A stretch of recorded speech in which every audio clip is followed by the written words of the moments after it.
Drink করছে তার liver কিন্তু ড্যামেজ হচ্ছে, যে চেইন স্মোক করছে তার লাং কিন্তু ড্যামেজ হচ্ছে, কিন্তু লিভার এবং লাং এবং প্যানক্রিয়াস কিন্তু এক মুহূর্তের জন্য বলছে না তোমাকে ছেড়ে চলে গেলাম, তোমাকে আর সহযোগিতা করবো না, একবারের জন্য বলছে না, ওরা কোঅপারেট করছে। যখনই ড্রিঙ্ক করা বন্ধ করে দিল সঙ্গে সঙ্গে স্টমাক লিভার ঠিক হয়ে গেল, যখনই ধূমপান বন্ধ করে দিল তখনই সিওপিডি থেকে সরে গেলাম, লাং ক্যান্সার কার্সিনোমা থেকে সরে গেলাম, তখন আস্তে আস্তে লাং হার্ট সব ঠিক হয়ে গেল। এতটা সহযোগিতা, এতটা সহানুভূতি, এতটা সানুকম্পিতা এই আমার শরীরের ভেতরে আছে। এই আমিটা যখন আপনার দিকে তাকাবো তখন আপনি এবং আপনি আমাকে ঈর্ষা করবেন, হিংসা করবেন, বিদ্বেষ করবেন, নিন্দে করবেন, সমালোচনা করবেন। এই যে দুটো একটা ভেতরের আমি, তাকিয়ে দেখুন আমার যন্ত্রপাতি সব আমাকে সাহায্য করছে, আর আমি যাই বাইরে আপনার প্রতি বিরক্ত হচ্ছি, বিক্ষুব্ধ হচ্ছি, ক্রিটিসাইজ করছি, আপনি আমাকে ল্যাং মারছেন, জব্দ করছেন, আঘাত করছেন, ক্ষত বিক্ষত করছেন। এই ডুয়েল পার্সোনালিটি আমি কি বুঝতে পারি না? পারি। আমি কি জানতে পারি না? পারি। আমি কি ধরতে পারি না? পারি। অতিক্রম করতে পারি না কেন? আমার দুর্বলতা, আমার ভেতরের প্যাশনেট ক্রেভিংস। সজল বলছিল জব ধ্যানের কথা। দেখুন আমি যদি এরকম করে হাত বাড়াই, যত কোনো মানুষ আমার কথা শুনছেন, আমি কাউকে স্পর্শ করতে পারবো না। আপনারাও যদি ওখান থেকে আমার দিকে হাত বাড়ান, আপনাদের কোনো হাত আমার ত্বককে স্পর্শ করতে পারবে না। মাঝখানে কি আছে? শূন্য, ইথার। কিন্তু ওখান থেকে একদম পেছনে, ওখান থেকে যদি আমাকে কেউ একটা গালাগাল করেন, অশ্লীল গালাগাল করেন, আমি যদি একটা অশ্লীল গালাগাল করি কাউকে, সেটাই শূন্যকে, ইথারকে আশ্রয় করে কানের মধ্যে ঢুকে যাবে তো, কানের মধ্যে ঢুকে গিয়ে আমার ব্রেনের মধ্যে পৌঁছে যাবে তো, গিয়ে আমাকে ভেতর থেকে বলবে শ্রীমন্ত আপনাকে গালাগাল করেছে, ওই অনিল সাধুকা, অশোক সাধুকা, সোমনাথ সাধুকা আপনাকে গালাগাল করেছে। এই যখনই আমি বুঝতে পারবো যে আমাকে গালাগাল করেছে, তখন আমার ফিজিক্যাল ফেনোমেনা বদলে যাবে, আমার বডি ল্যাঙ্গুয়েজ বদলে যাবে তো, ভুল বলছি না তো।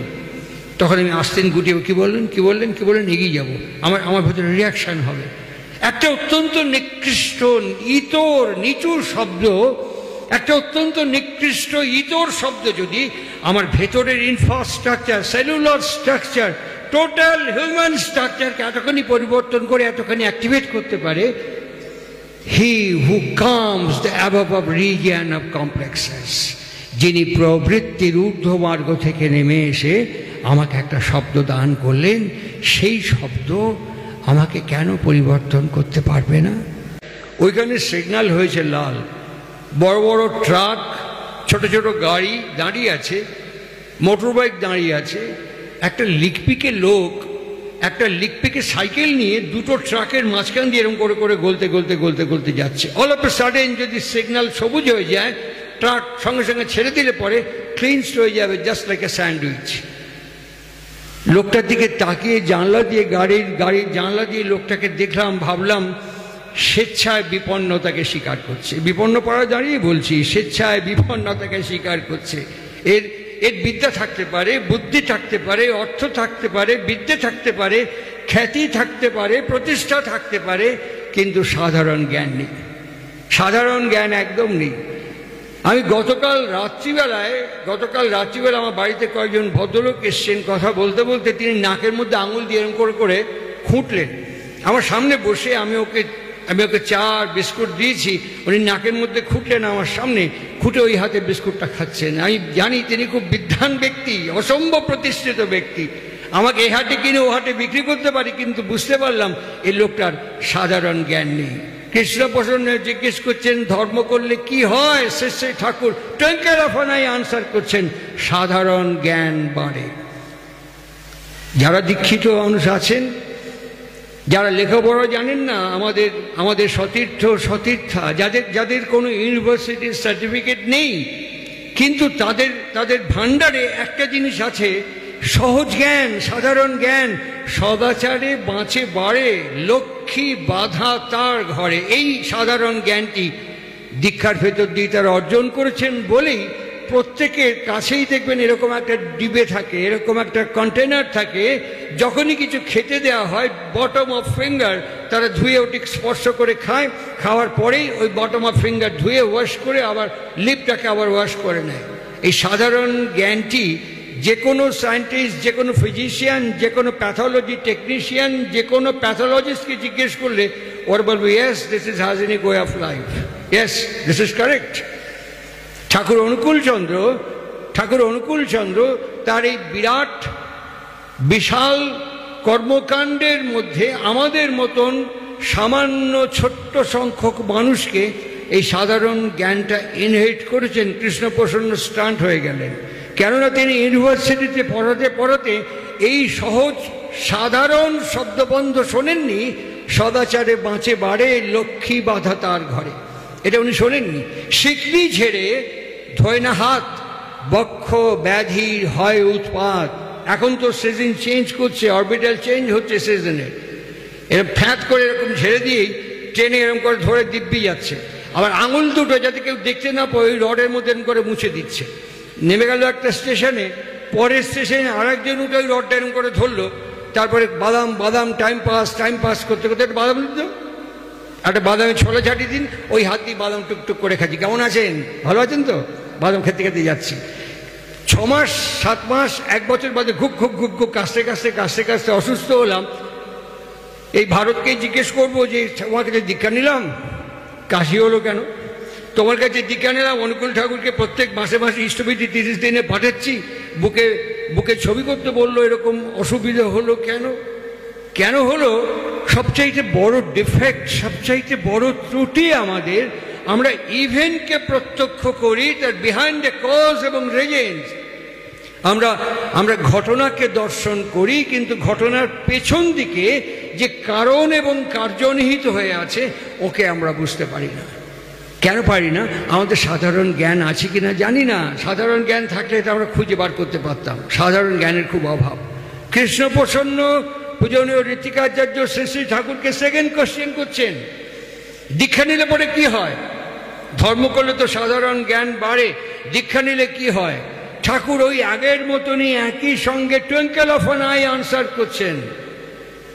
দুটো আঙুল তুলে তিনি বললেন, এখন আমরা দেখতে পাই ভোটের আগে এরকম করে দেখায়, যে যেতে সেরকম করে দেখায়।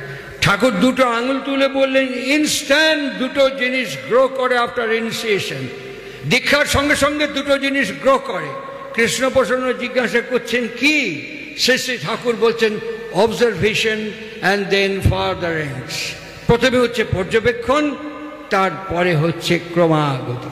আচ্ছা ধরুন আমি হাতটা পেটেছি, এই অষ্ট বা অনন্ত বা কাশি যদি ঘরের থেকে ফ্রিজ থেকে একটা বরফের টুকরো ডিপ ফ্রিজ থেকে আমার হাতের উপরে দিয়ে দেয়, আমি কি বলবো এটা গরম লাগছে না ঠান্ডা লাগছে? আমি বলবো ঠান্ডা লাগছে। আর যদি বরফটা দিয়ে দিল হাতে, যদি ঠান্ডাই না লাগে, তাহলে আমি ওটাকে বরফ বলে স্বীকার করব? কখনই করবো না। এখানে যদি আগুন জ্বালিয়ে দেন, আগুনের তাপ যদি আমার ত্বককে সে স্পর্শ না করে, আমি কি কখনো বলবো যখন আগুন জ্বলছে আমার ত্বককে তার তাপ স্পর্শ করছে না? ঠাকুরের জীবনটা আমার মতো জীবন নয়। ঠাকুরের জীবনটা আমার মতো জীবন নয়, কারণ তার জীবন যখনই উদ্বেলিত হয়েছে, স্প্রাউট করেছে, তখনই পরিবেশকে যেমন উত্তপ্ত করেছে, প্রত্যেকের ত্বককে স্পর্শ করেছে, সাইমেন্টেনিয়াসলি প্রত্যেককে ঠান্ডা করেছে, শীতল করেছে, সম্যক বিহিত মার্গ উন্মোচন করে তার ক্রমাগতিতে তাকে প্রজ্জ্বল করে তুলেছে। কেমন? তাই জন্য তার মাধুর্যমণ্ডিত লীলা কীর্তন শুনতে হয়, মাধুর্যমণ্ডিত লীলায়িত জীবনের কথা শুনতে হয়। ভক্তের সঙ্গে ভগবানের সঙ্গে ভক্তের একটা অভূতপূর্ব সম্মেলন, সাহায্য, সেতুবন্ধন। সেই মোহনায় যদি দাঁড়াতে না পারি, তাহলে ভক্ত জীবন থেকে ভগবত জীবনকে আমরা বুঝতে পারবো না। যদি 18 দিনের যুদ্ধে, 18 দিনের মহারণে যদি শ্বেতবাহন পার্থসারথীকে প্রশ্ন না করত, তাহলে পরে শ্রীমদ্ ভগবত গীতার 18টি অধ্যায় আমাদের কাছে এসে পৌঁছতো না, আমরা জানতে পারতাম না। ভক্তের সঙ্গে কথোপকথনের মধ্য দিয়ে ভক্ত এবং ভগবানের সম্মেলন হয়। সেই সন্ধিক্ষণে ঠাকুরের অন্যতম ভক্ত কিশোরী মোহন, এই কিশোরী মোহন, যিনি সৎসঙ্গ, গোটা সৎসঙ্গ আন্দোলনে এক অদ্বিতীয় অনুপম অস্তিত্ব, যার বিকল্প দ্বিতীয় এখনো হয়নি, তার কোনো ঋত্বিকতার পাঞ্জা ছিল না। তিনি কখনো ঋত্বিক সম্মেলনে গিয়ে উপস্থিত হননি, শ্রী শ্রী ঠাকুরের নির্দেশে দীক্ষা দিয়েছেন। সেই কৃষ্ণপোষণ, সেই কিশোরী মোহন দাস ঠাকুরের কাছে থাকেন। তার পূর্ব জীবনটা খুব উল্লেখযোগ্য নয়, খুব অনিয়ন্ত্রিত জীবন, খুব বিশৃঙ্খল উচ্ছৃঙ্খল জীবন, যার ফলে তার যে সহধর্মিণী, তার যে অর্ধাঙ্গিনী, তার যে মনোবৃত্তানুসারিণী, তার সঙ্গে তার অনেকটা করতাল বাজালে যেমন হয় না, দুটো চাকি যেমন বাজে না, অনেক সময় এইরকমই, ইনি যদি এইটা বলেন উনি উল্টো করেন, উনি যদি এইটা বলেন তাহলে তার স্ত্রী উল্টো করেন। উল্টা বুঝলে রামের মতন অনেকটা অবস্থা। আমাদের এখন বাংলা সাহিত্য জগতে অদ্বিতীয় প্রবাদপতিম কিংবদন্তি ব্যক্তিত্ব শীর্ষেন্দু মুখোপাধ্যায় একদিন প্রসঙ্গক্রমে বলছেন, প্রলয় এক ভক্ত ছিল, ভক্ত না, এক মানুষ ছিল। সে অনেক ঘোড়া দেখে, তার খুব ইচ্ছে যে ঘোড়ায় চড়ে যাবে। সে করতো কি, প্রত্যেক দিন ভগবানের কাছে প্রার্থনা করতো, ভগবান আমাকে একটা ঘোড়া দাও, হে রাম আমাকে একটা ঘোড়া দাও, হে রাম আমাকে একটা ঘোড়া দাও, এই প্রার্থনা করতো। একদিন উন্মুক্ত মাঠের মধ্যে একটা গাছতলায় বসে সে ওই রকম প্রেয়ার করছে, হে রাম আমাকে একটা ঘোড়া দাও। এর মধ্যে সেই গ্রামের সেই রাজ্যের রাজা, তিনি সপারিষদ ওই মাঠটা পরিক্রমা করতে করতে যখন অতিক্রম করছেন, তখন তার একটা মেয়ে ঘোড়া ছিল, ঘটকি, হঠাৎ অল্পে সাডেন প্রসব করে ফেলে একটা ঘোড়ার বাচ্চা। যখন প্রসব করে ফেলে তখন বলে, এই নতুন দামি ঘোড়া, একে কিছুতেই হাঁটানো যাবে না, এই গ্রামে খোঁজো কেউ লোক আছে কিনা, শক্তপোক্ত লোক আছে কিনা, ওকে খোঁজো, ঘোড়াটা কাঁধে করে নিয়ে যাবে, একে আমি হাঁটাবো না। এইবার সঙ্গে সঙ্গে দেখে সেই বড় গাছতলা ওই লোকটা, হে রাম আমাকে একটা ঘোড়া দাও, ওকে চ্যাংদোলা করে তুলে নিই, রাজার সামনে দাঁড় করিয়ে বলছে, এই যে শক্তপোক্ত লোক, এই লোকটা আছে। বলছে, এই তুমি ঘোড়াটা কাঁধে করে নিয়ে যাও। ওই ঘোড়ার বাচ্চাটা কাঁধে করে নিচ্ছে আর বলছে, উল্টা বুঝলি রাম, আমি ঘোড়ার ওপরে উঠতে চেয়েছিলাম, ঘোড়া আমার কাঁধে চড়ে বাড়ি যাচ্ছে, আমি উল্টা বুঝলি রাম। সুতরাং আমাদের ক্ষেত্রেও এই স্বামী এবং স্ত্রীর সম্পর্কের মধ্যে এই মনোবৃত্তানুসারিণী এবং পরিপূরণকারী অস্তিত্বের মধ্যে উল্টা বুঝলি রাম কিশোরী মোহন দাসের জীবনে ছিল। প্রায় এরকম মাঝে মাঝে ঠক্কর লাগতো। একদিন আমাদের পঞ্চানন সরকার, হি ওয়াজ দ্য লিভিং লেজেন্ড, আমি 1975 পর্যন্ত ওর সঙ্গে সান্নিধ্যে একত্রে বহু অনুষ্ঠানে, বহু সভায়, বহু সৎসঙ্গে, এমনকি আমাদের বাড়িতে, এবং আমি ওনার বাড়িতে বহুবার গেছি। সেই পঞ্চানন সরকার, তিনি হিমায়তপুরে আছেন। কিশোরী মোহন দাস পঞ্চানন সরকারকে বলছেন, পঞ্চানন দা, আজকে দুপুরবেলায় আপনাকে আমাদের বাড়িতে নিয়ে গিয়ে খাওয়াবো। পঞ্চানন্দ বলেন, কি খাওয়াবেন? বলল, অরহর ডাল। আমার বউ যা রান্না করে কল্পনা করতে পারবেন না, পাতে দিয়ে দিলে পরে পাত চারটে থালা ফুটে হয়ে যাবে, এত সুন্দর রান্না করে আমার বউ অরহর ডাল। বলে, ঠিক আছে খাওয়াবেন। দুপুরবেলা পঞ্চানন্দাকে নিয়ে কিশোরী মোহন তার বাড়িতে ঢুকছে। ঢোকার সময় বউকে ডাক দিয়ে বলছে, এই শোনো, পঞ্চানন্দাকে নিয়ে এসছি, একটু মুগের ডাল রান্না করো। পঞ্চানন্দা বলছে, ঝিকি, চাপা স্বরে কিশোরী মোহনে কানে কানে বলছে, শিখি, আপনি যে বললেন বউ অরহর ডাল রান্না করে। বলে, ঠিক, খাওয়ার পাতে অরহর ডালই পাবেন। আমাদের সম্পর্কটা এমন, আমি যদি বলি এদিকে সে ওদিকে যায়, ও যদি বলে ওদিকে এদিকে যায়। আমি মুগের ডাল বলেছি, ঠিক অরহর ডাল পাবেন, খাবার পাতে একদম অরহর ডাল। পঞ্চানন সরকার বলছেন যে, আমি আমার জীবনে দেখলাম কিশোরী মোহনের বিদ্যা বুদ্ধি থাক আর না থাক, চরিত্রের গঠিত হোক আর না হোক, তার অবজারভেটিং ফ্যাকাল্টি অনেকখানি ফার্দারেন্সের দিকে এগিয়ে গেছে বলে বউকে আগা পস্তারা চিনতে পেরে বউ কি করবে যেটা চায় তার উল্টোটা বলে বউ ঠিক সেটা করে দেয়। সুতরাং এই যে অবজার্ভ করা, এইখানে আমার এবং আপনার জীবন দাঁড়িয়ে আছে। আমি যদি আমার স্ত্রীকে এইভাবে অবজার্ভ করতে পারি, আমি যদি আমার যে স্ত্রী, আমার যে মনোবৃত্তানুসারিণী, আমার যে সহধর্মিণী, একে যদি এভাবে পর্যবেক্ষণ করতে পারি এবং তার ক্রমাগতি কি করে হতে পারে, আমি যদি সেই মার্গকে উন্মোচন করতে পারি, তাহলে দেখা যাবে আস্তে আস্তে আমি এবং সে পরস্পরকে বুঝতে পারবো। আর এই বোঝা, জানা, অনুভব, ঠাকুর অনুকূল চন্দ্র একদিন ভক্তজন সমক্ষে প্রসঙ্গ করতে করতে বলছেন, I see, I feel, I know, I locate. এইখানে আমরা হোঁচট খেয়ে পড়ে যাই। আই সি, আমি দেখতে পাই, আই ফিল, আমি অনুভব করি, আই নো, আমি জানি, কিন্তু আই ক্যান লোকেট, আমি লোকেট করতে পারি না। ঠাকুরকে পারিজাত বলে একজন বেনারস ইউনিভার্সিটির ভক্ত প্রশ্ন করলেন, পারিজাত চ্যাটার্জি সম্ভবত প্রশ্ন করলেন যে লোকেট কথাটা ইউজ করলেন কেন? সে ঠাকুর সঙ্গে সঙ্গে বলছেন, look and take as it is, look and take as it is, ঠিক যেমন আছে সেইভাবে তাকে তুমি গ্রহণ করো। আমি আমার বউকে সীতার মতো দেখতে চাই, আমি আমার বউকে সত্যভামার মতো দেখতে চাই, অথচ আমার আচরণ চরিত্র রামের মতো হচ্ছে না, কৃষ্ণের মতো হচ্ছে না, বউকে আমি সেরকম করতে চাই। এটা অ্যাবসার্ড, এটা কখনো সম্ভবপর নয়। আর সব দোষ দিয়ে দিই আমার বউয়ের ঘাড়ে। ঠাকুর অনুকূলচন্দ্র এই বোঝাপড়ার ক্ষেত্রে look and take as it is, কেমন করে কোন সংস্কার থেকে আমার বাড়িতে আমার কুলবধূ আমার গৃহলক্ষ্মী হয়ে সে ঢুকেছে, আর কোনখানে তার ফাঁক এবং ত্রুটি বিচ্যুতি ফাঁকি আছে, এগুলো অবজার্ভ করার দায়িত্ব আমার বউয়ের না, আমার। তাই পুরুষ উদ্বাহ করে, তাই পুরুষ কথাটার মধ্যে আছে ফুলফিল করা, পূরণ করা। এইটা যখন দেখবো এবং একটু একটু করে ধরিয়ে দেব, এটা যখন দেখবো এবং একটু একটু করে এক্সেলারেটেড করবো, এক্সল্ট করে দেব, তখন সে ধীরে ধীরে ধীরে ধীরে আমার প্রতি সশ্রদ্ধ হয়ে উঠবে। এইভাবেই একটা পুরুষ একটা নারীর জীবন তৈরি হয়। শ্রী ঠাকুর প্রসঙ্গক্রমে একদিন কৃষ্ণপ্রসন্নকে বলছিলেন, জানেন কৃষ্ণদা, এই পৃথিবীতে দুটো পোল আছে, একটা হচ্ছে সাউথ পোল, একটা হচ্ছে north pole. Lines of force ওইভাবেই তো যায় শ্রীমন্ত। এই সাউথ পোল এবং নর্থ পোল, দুটো পোল আছে। এর মাঝখানে একটা পোল আছে যাকে বলা হয় নিউট্রাল পোল। কৃষ্ণপ্রসন্ন পদার্থ বিজ্ঞানের বরিষ্ঠ বিদগ্ধ অন্বেষক, বিজ্ঞানের গবেষক, তিনি মাথা নেড়ে বললেন হ্যাঁ। ঠাকুর অল অফ এ সাডেন বললেন, বুঝলেন কৃষ্ণদা, যদি কোনো ক্রমে কোনোভাবে কোনো রকমে যদি ওই মাঝখানে নিউট্রাল পোলটাকে সরিয়ে দিতে পারেন, আর এই দুটো যদি একসাথে মিশে যায়, বলে এই হাতটা এই উড়ুর ওপরে সজোরে বাড়ি মেরে বলে, শালা তাহলে আর দেখা লাগবি না, শালা ও আর ভাঙার ক্ষমতা কারো নাই। দুটো পোল এক হয়ে গেলে ও ভাঙার ক্ষমতার কারো নাই। কৃষ্ণপ্রসন্ন কিছুক্ষণ চুপ করে থাকলেন। আগেই বললাম না যে উনি প্রশ্ন করছেন না, উনি অগ্নিবাণ প্রয়োগ করছেন। উনি বিজ্ঞানের গবেষক।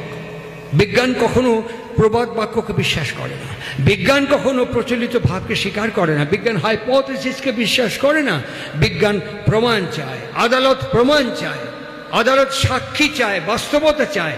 কৃষ্ণপ্রসন্ন বিজ্ঞানের অন্বেষক বলে তিনি প্রমাণ চাইছেন। উনি বলছেন যে আপনার এই কথাটা এটা আপনার ইন্ডিভিজুয়াল রিয়েলাইজেশন, এটা আপনার ব্যক্তিগত অনুভব, কিন্তু বিজ্ঞানীকে স্বীকার করে না, বিজ্ঞানীকে মানে না। ঠাকুর একটু ঝুঁকলেন, একটু সামনের দিকে ঝুঁকে বলছেন, আপনার গড়ের বিজ্ঞান কি কয়? কৃষ্ণপ্রসন্ন বলছেন, বিজ্ঞান বলে সাইক্লোট্রন দিয়ে চার্জ করলে পরে দুটো আবার স্প্লিট করে যাবে। যেই থামলেন ঠাকুর, এই হাতটা আবার ডান দিকের উড়ুর উপরে সজোরে চাপড় মেরে বলছেন, সাইক্লোট্রনের বাপের ক্ষমতা নাই কৃষ্ণদা, আলাদা করা যায় না। কেমন জানেন? একটা পুরুষ একটা নারী, কেমন জানেন? একটা স্বামী একটা স্ত্রী, কেমন জানেন? একটা বর একটা বউ। যদি ইদং হৃদয়ং তবা তদস্তু হৃদয়ং মম। যখন সত্যি সত্যি বরণ করে একটা নারী, যখন একটা পুরুষকে সত্যি সত্যি বরণ করে, গ্রহণ করে, আর সেই পুরুষ যখন তাকে উদ্বাহ করে, তাকে সম্পূরণ করে, তাকে সংবর্ধন করে, তাকে সহযোগিতা করে, এদের আলাদা করা সম্ভব নয়। এই দুটো জীবন থেকে একটা জীবন জন্মগ্রহণ করে, সেটা সন্তান। আজকে সেটা বিপন্ন হয়ে গেছে, খুব বিপন্ন। আজকে আমাদের ভাণ্ডারে সব আছে, সমস্ত আছে।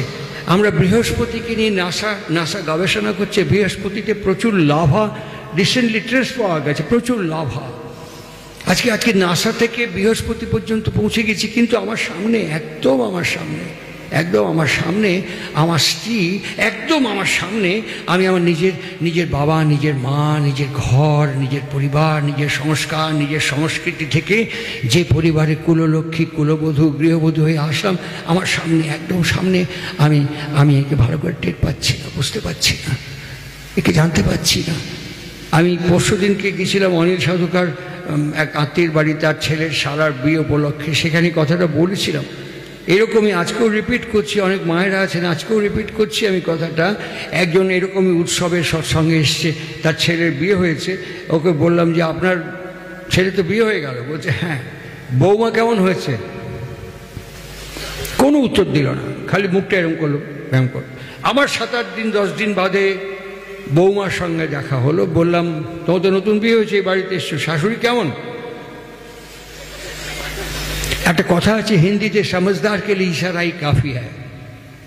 এই যে দুটো চিত্র বললাম, গল্প নয়, আমার প্রত্যক্ষ এই চোখ দিয়ে দেখা, এই যে কান দিয়ে শোনা, এই যে জীবন দুটো কাছাকাছি থাকবে, মিলিত হবে, এখান থেকে সন্তান জন্মাবে।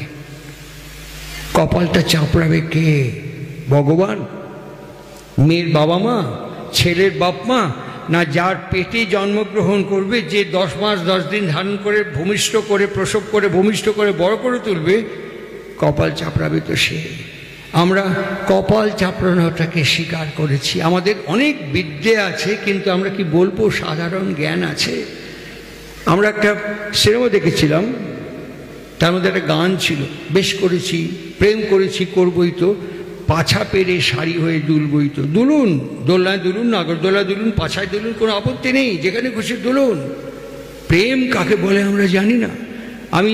আমি দেখেছি 12 বছর প্রেম করেছি, 12 বছর প্রেম করার পর উইদিন 6 মান্থ কোর্টে ডিভোর্স শুট করেছে।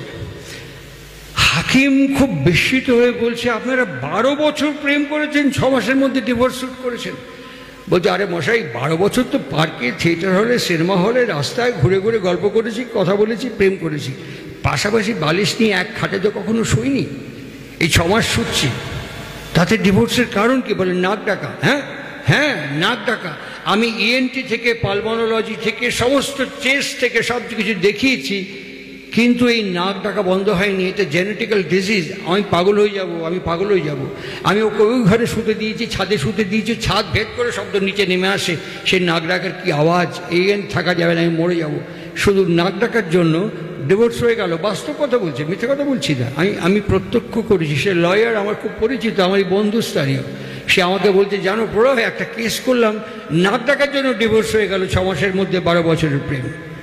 12 বছর পর নাক ডাকাটা আবিষ্কৃত হলো। আর শ্রী ঠাকুর অনুকূলচন্দ্র কেন প্রাসঙ্গিক, তিনি বললেন বিয়েকে খেলনা মনে করো না, বিয়েটাকে খেলনা মনে করো না, বিয়েটা খেলনা নয়। কেননা এর সঙ্গে জনন এবং জাতি জড়িত হয়ে আছে। শুধু তোমার কপাল পুড়ছে না, শুধু তুমি কপাল চাপড়াচ্ছ না, আমরাও কপাল চাপড়াচ্ছি। এই ভান্ডারদহ থেকে বাগুইয়াটি যাব, এই যাওয়া বা আসার পথে, বা আপনারা যেখান থেকে এসছেন আবার সেখানে ফিরবেন, এই যাওয়া আসার পথে মাঝরাতে অন্ধকারে ফাঁস করে একটা রিভলভার বার করে যদি এরকম করে কেউ ধরে সব গয়না গাটি টাকা পয়সা নিয়ে আপনাকে হাঁটিয়ে ছেড়ে দেয়। আজকে তো মুর্শিদাবাদে দেখলাম, কালকে দেখলাম, পরশু দেখলাম, এরকম বহু জায়গায় আমাদের বাড়ির মেয়েরা ইনসাল্টেড হচ্ছে, রেপড হচ্ছে, শ্লীলতাহানি হচ্ছে। কে করছে? আকাশ থেকে কোনো মানুষ নেমে এসে করে আবার আকাশে ফিরে যাচ্ছে। ঠিক আমারই মতন 2 পায়ের ওপরে দাঁড়িয়ে থাকা, আমারই মতন মাটির ওপরে দাঁড়িয়ে থাকা, নীল আকাশের নিচে একটা মানুষ, তার বাবা, আমারই মতন, আমার স্ত্রীর মতন একটি 2 পায়ের ওপরে দাঁড়িয়ে থাকা একটি নারী তার মা। আজকে সেই নারীর কাছে জন্মগ্রহণ করে, তার জঠরে জন্মগ্রহণ করে সে আমার বাড়ির মেয়ের শ্লীলতাহানি করছে। প্রশাসন কি করবে? মন্ত্রিসভা কি করবে? পুলিশ কি করবে? এর কারণটাকে নির্মূল করতে পারবে? ওকে ধরবেন, অ্যারেস্ট করবেন, 14 বছর 15 বছর জেল দেবেন, ফিরে আসবে, এই তো করবেন। আর কি? আমার সম্মান ফিরিয়ে দিতে পারবেন? আমার মর্যাদা, আমার ঐতিহ্য ফিরিয়ে দিতে পারবেন? এটা তো ডে আফটার ডে কে করছে? তাই ঠাকুর বলেছিলেন বিবাহকে খেলনা ভাবিও না, এটা তোমার জনন এবং জাতির সঙ্গে জড়িত হয়ে আছে। আজকে বুঝতে পারছি এই সাধারণ জ্ঞানটি আমাদের নেই। তাই ঠাকুর বারবার বলেছিলেন একে অসংস্কৃত জীবন থেকে বিহিত, সম্যক সঠিকভাবে সংস্কৃত করে তুলতে হবে। আর এই সংস্কৃত করে তুলতে গেলে আমাদের অনেক কিছু নিয়ন্ত্রণ করা প্রয়োজন। দেখবেন, আমি একটা কথা বলছি, আমি খুব নির্দ্বিধায়, নিঃসংকোচে, খুব খুব সহজভাবে সাবলীলভাবে আপনাদের কাছে আমি করজোরে স্বীকার করছি যে আমি কিন্তু খুব ভালো কথা বলতে পারি না। হ্যাঁ, পারি না। আমরা যে কথা বলি, ঠাকুরের চলার সাথে বইয়ের মধ্যে একটা বাণী আছে, বাণীটার নাম হচ্ছে কথোপকথনে। কথা একটা মানুষকে এক্সল্ট করে তোলে, একটা কথা একটা মানুষকে প্রাণবন্ত করে তোলে, একটা কথা একটা মানুষকে দূরে সরিয়ে দেয়, একটা কথা একটা মানুষকে সম্পর্ক নষ্ট করে দেয়। আমি সত্যি স্বীকার করছি আমি কথা বলতে পারি না। কথা কেমন, তার দিব্য, তার আলোকিত, তার জ্যোতির্ময় জীবনের বর্ণনা ঠিক একেবারে সেলুলয়েডে চলচ্চিত্রের মতন যেন চলে যাচ্ছে। পাবনা হিমায়তপুর শেষে ঠাকুর বাঁধের পাড়ে বসে আছে, বাঁধের পাড়ে। আমি যখন পাবনায় যাই, পাবনায় গেছি, পাবনা ওই বাঁধ আর নেই। পদ্মা এখন 22 মাইল সরে গেছে, দূরে পদ্মা সরে গেছে। ওই বাঁধের যে জায়গাটা চর ছিল, সেই চরের উপরে এখন শ্রী ঠাকুর অনুকূলচন্দ্র সৎসঙ্গ হেমায়তপুর পাবনার 400 বিঘে জমির উপরে বিরাট আশ্রম, ঝাঁ চকচকে আশ্রম, কর্পোরেট আশ্রম। সেই বাঁধ এখন পায়ে চলার রাস্তা। সে বাঁধের উপরে ঠাকুর বসে আছেন। আর তার একটু দূরে এখন পাবনা মেন্টাল হসপিটাল, পাবনা মানসিক হাসপাতাল হয়েছে, পাবনা মেডিকেল কলেজ হয়েছে। ওখানে একটা ভাঙাচোরা বাড়ি পড়ে আছে, ওর নাম হচ্ছে বিশ্ববিজ্ঞান কেন্দ্র। ঠাকুর অনুকূলচন্দ্র সেই সময় ওই বিশ্ববিজ্ঞান কেন্দ্র তৈরি করছে। মিস্ত্রিরা কাজ করছে, মিস্ত্রি কাজ করে আমাদের ফিলান্থ্রপি অফিসে গেছে। ফিলান্থ্রপি অফিসে ওখানে গিয়ে ফিলান্থ্রপি অফিসে গিয়ে তখন ক্যাশিয়ার ছিলেন ভবানীচরণ সাহা। ওর কাছে গিয়ে বলছেন কাজ হয়ে গেছে, এবার টাকাটা দিন। ভবানী সাহা বলছেন আজকে টাকা নেই, টাকার ফ্লো নেই, আজকে টাকা নেই, পরে হবে। এই একটা কথা, দুটো কথা, তিনটে কথা হতে হতে ভবানী সাহা ক্যাশিয়ার ভার্সেস মিস্ত্রির মধ্যে তুমুল ঝগড়া, ভয়ঙ্কর ঝগড়া। এই ঝগড়া হতে হতে ভবানী সাহা ফট করে বললো, আপনি আমার কাজ করছেন না ঠাকুরের কাজ করছেন? ওই তো ঠাকুর বসে আছে পদ্মার বাঁধের পারে, যান ঠাকুরকে কি বলবো। হ্যাঁ ঠিক। এবার ঠাকুরকে বলার জন্য আসছে। আচ্ছা, আপনারা যারা মায়েরা রান্না করেন, ফুটন্ত তেলের মধ্যে যদি জল পড়ে যায় কীরকম হয়, আর আগুনের মধ্যে ঘি পড়লে কেমন হয়, এ তো সবাই জানেন। ঠাকুর এখানে বসে আছেন, আর এই ভবানী সাহার সাথে কথা বলে মিস্ত্রি আসছে। মিস্ত্রি যখন আসছে, আসার সময় সঙ্গে সঙ্গে ঠাকুর ওইখানে হিয়ারিং রেঞ্জের মধ্যে ঠাকুর সঙ্গে সঙ্গে বলেন, বুঝিস কাম কিন্তু বন্ধ করা যাবে না। আমি হ্যাজাকের ইন্তজাম করেছি, ফজরের আগেই শালা কাম সারে ফেরানো চাই। যেই এই কথাটি ফেলেছেন ফোড়নের মতন, ওখান থেকে মিস্ত্রি চিৎকার বলছেন, শালা ঠাকুর ভাই তোমার ট্যাহে নেই টাকা, তোমার এই দালান বানানোর শখ। ঠাকুর হাতটা এরকম করে চাপড় মেরে বলছেন, একেবারে জব্বর কথা বলিছ, একেবারে ঠিক বলিছ, একেবারে ঠিক বলিছ। মিস্ত্রি একবার ওপরে সপ্তমে সুর বেঁধে আছেন, আর ঠাকুর একদম সাহাতে গলা নামিয়ে রেখেছেন, আসো কাছে আসো। ও টাকা টাকা টাকা টাকা বলে যাচ্ছে। ঠাকুর ফট করে বললেন, শালা টাকা টাকা টাকা টাকা করতেছিস কে? তোকে যদি একগুচ্ছ টাকা মুখের মধ্যে ঢুকায় দিয়ে কই টাকা চাবা যাবে খাওয়া, শালা খাবের পারবো? থেমে গেছে। ওর টাকা কি চাবিয়ে খাওয়া যায়? বেশ, এক পাউলি জল দিয়ে বললাম গিলে খা। টাকা কি গিলে খাওয়া যায়? তা শালা চাবানোও যায় না, গিলাও যায় না, টাকা টাকা করতেছিস কে? আরে বাজার করবো না? সেই কথাই তো কবি। তোর লাগবে কি? তোর প্রয়োজন কি? তোর এক্ষুনি কি হলে পরে কি হয় সেসব কথা তো কবি। এইসব কথা না কে টাকা টাকা করতেছিস। সবাই জোগাড় করে দেওয়ার পর সেই মিস্ত্রি ঠাকুরের মুখের দিকে তাকিয়ে বলছেন, দেখো তো ঠাকুর ভাই, তুমি যদি এই ভবানী যদি তোমার মতো এম ভাই কথা কতো, তাহলে শালা আর আমার মাথা গরম হতো না। ঠাকুর বলছে, আমরা তো কথাই কবের পারি না, আমরা তো কথাই কবের শিখিনি এখনো। ওর কথাও তাই, কথা কইবি গুড়ের মতন, লেপ্টে রবে গায়ে। ওর বাণী এরকম, চটা দেখলেই মিষ্টি বলো, চটা দেখলেই মিষ্টি বলো, হৃদ্য দীপন স্বরে। এই ব্যবহার চটা লোকের উপকারী করে। আমরা করি না, করতে পারি না, করতে শিখিনি। কেন পারি না, কেন শিখিনি? বিদ্যা বুদ্ধি জ্ঞান গরিমা আমাদের কম নেই, কিন্তু বুঝতে অসুবিধা হয় না যে আমাদের সাধারণ জ্ঞানের চৌখাট পর্যন্ত আমরা এখনো যেতে পারিনি। আমি দেখেছি ঠাকুর বসে আছেন, ঠাকুরের সামনে দুজন আশ্রম কর্মী ঝগড়া করছে, দুজনে প্রচণ্ড ঝগড়া করছে, প্রায় হাফ অ্যান আওয়ার হয়ে গেছে। দুজনে সমাধান করতে না পেরে একজন, চল ঠাকুরের কাছে যাই। ঠাকুর দেখছেন, কানে শুনছেন। দুজনে ঠাকুরের কাছে যেই আসলেন, শ্রী ঠাকুর বললেন, মানুষ চাকরি করে জানিস তো? বলে হ্যাঁ। কি পায় চাকরি করে? মাইনে পায়।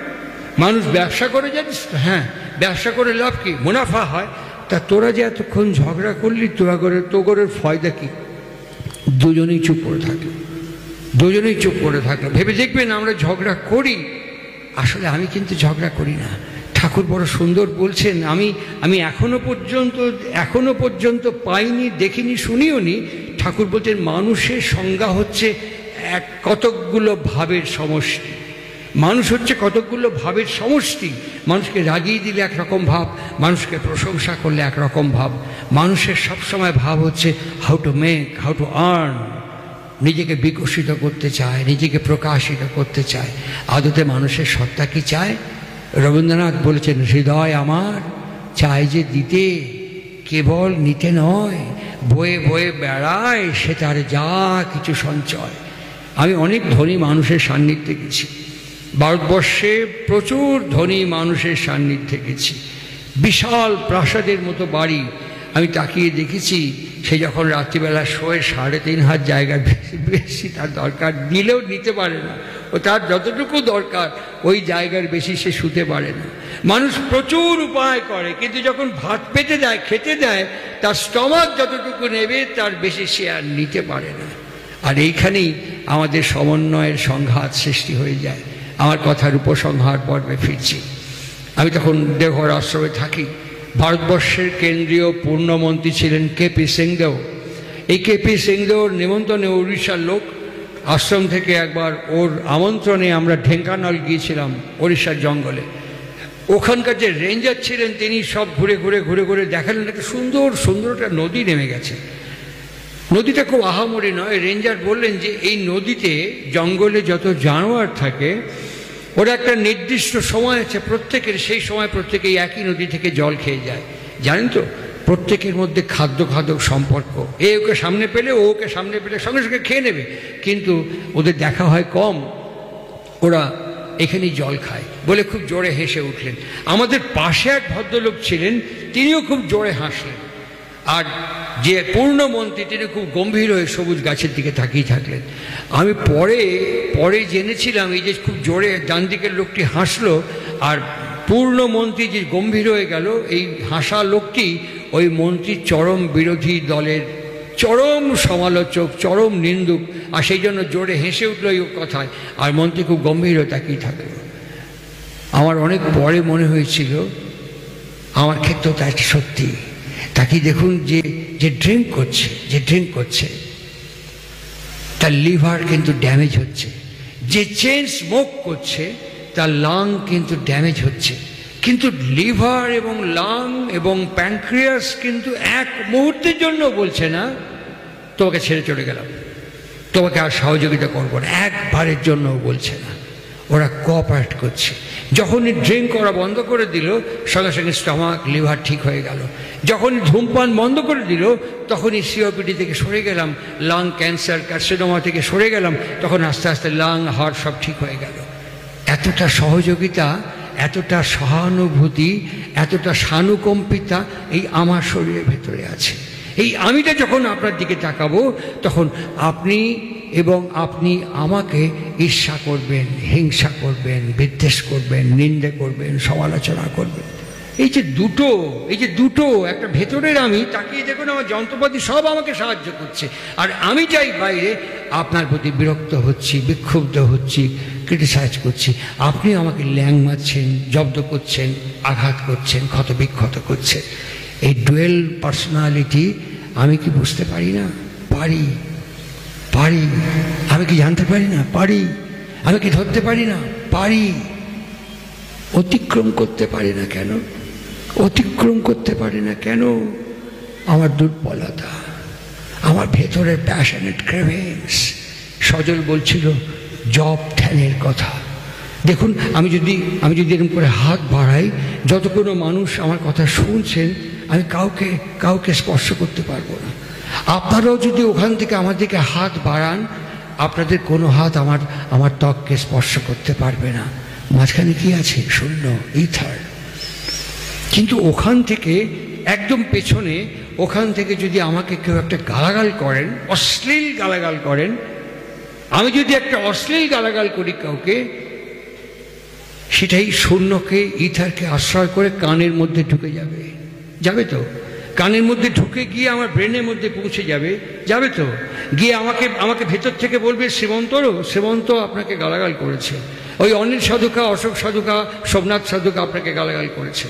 এই যখনই আমি বুঝতে পারবো যে আমাকে গালাগাল করেছে, তখন আমার ফিজিক্যাল ফেনোমেনা বদলে যাবে, আমার বডি ল্যাঙ্গুয়েজ বদলে যাবে, যাবে তো? ভুল বলছি না তো? তখন আমি আস্তেন গুটিয়ে কি বললেন এগিয়ে যাব, আমার ভেতরে রিয়াকশান হবে। একটা অত্যন্ত নিকৃষ্ট নিচুর শব্দ, একটা অত্যন্ত নিকৃষ্ট ইতর শব্দ যদি আমার ভেতরের infrastructure, cellular structure, total human স্ট্রাকচারকে এতখানি পরিবর্তন করে এতখানি অ্যাক্টিভেট করতে পারে, he who comes the above of region of complexes, যিনি প্রবৃত্তির ঊর্ধ্বমার্গ থেকে নেমে এসে আমাকে একটা শব্দ দান করলেন, সেই শব্দ আমাকে কেন পরিবর্তন করতে পারবে না?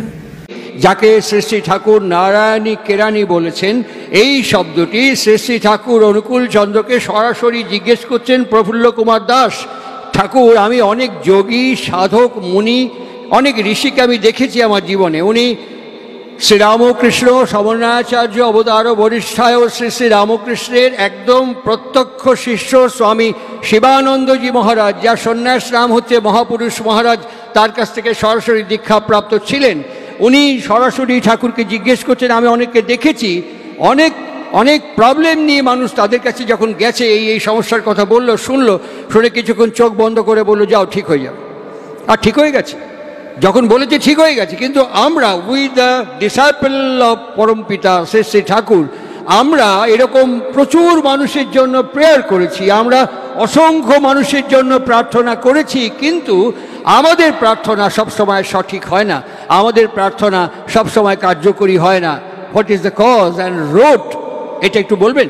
ঠাকুর একটা শব্দ উচ্চারণ করেছিলেন, ছোট্ট একটা শব্দ, সেই শব্দটা হচ্ছে তোদের প্রার্থনা কনসেন্ট্রেটলি হয় না।